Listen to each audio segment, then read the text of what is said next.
Now open the box.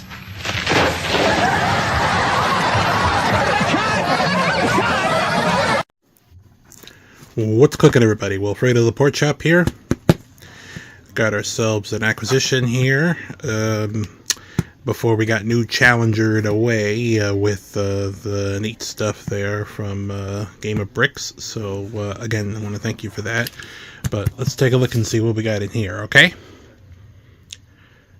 Alright, here we go. Porkchop! Nailed it. Alright, let's see what we got here.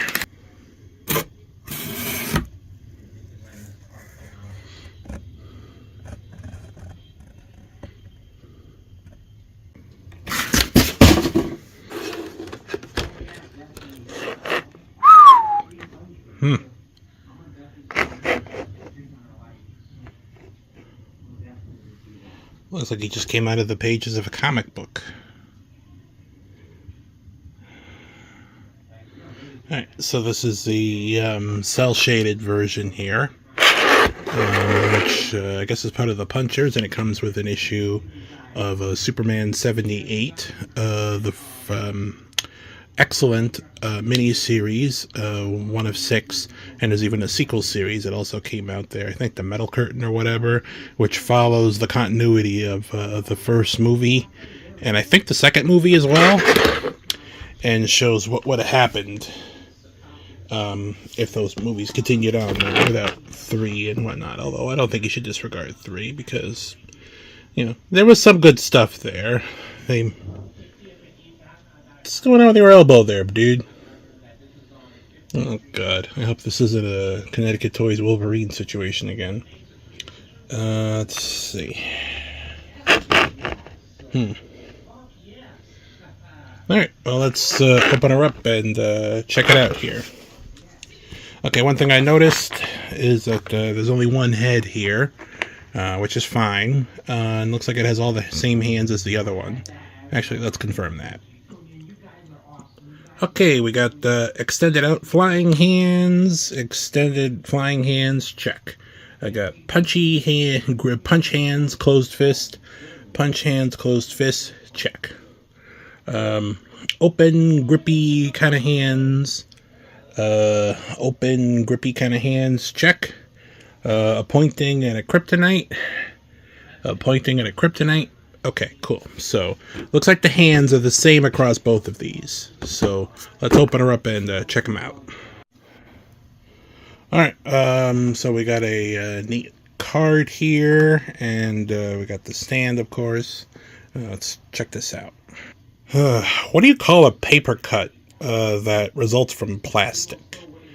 Plastic cut or whatever? But, damn, this thing is annoying. Ugh, I'll be fine.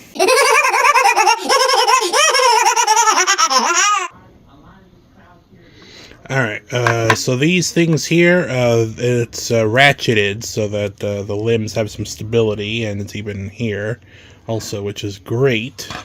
But one thing I noticed that's a little different and a little weird is that the neck is a separate molded piece, kind of like a cowl, except it's not supposed to be a cowl, it's supposed to be his neck. But as you can see, there's a clear line there, and as you can see, hold on, let me move this here.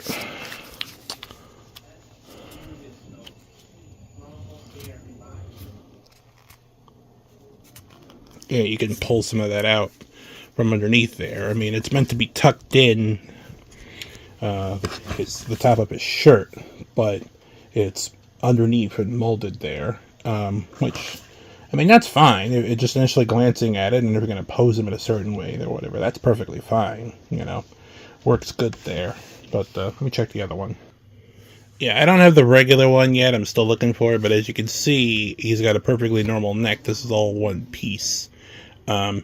So it's not, you know, like a separate molded piece, like a cowl or whatever. This is actually his neck, painted separately there from this, but it's still one big giant thing instead of two other things connected to each other. But I mean, the results are not bad. It looks great. I love how this looks.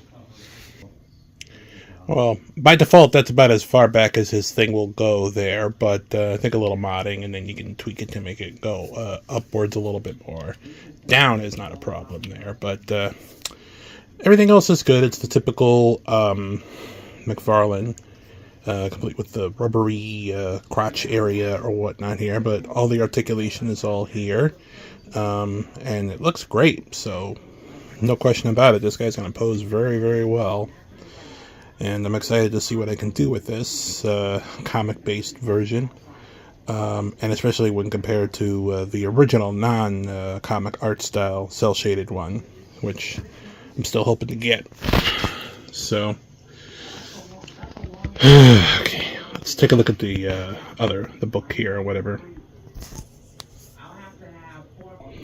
All right, well, here's some artwork from the mini-series on the front of the card here. The very basic description here. Page punchers, that's what it's called, by the way. This particular mini line there from McFarlane, because it's the one that comes with a figure and a comic book. And here's the comic here. This is issue number 1 of the original mini-series here.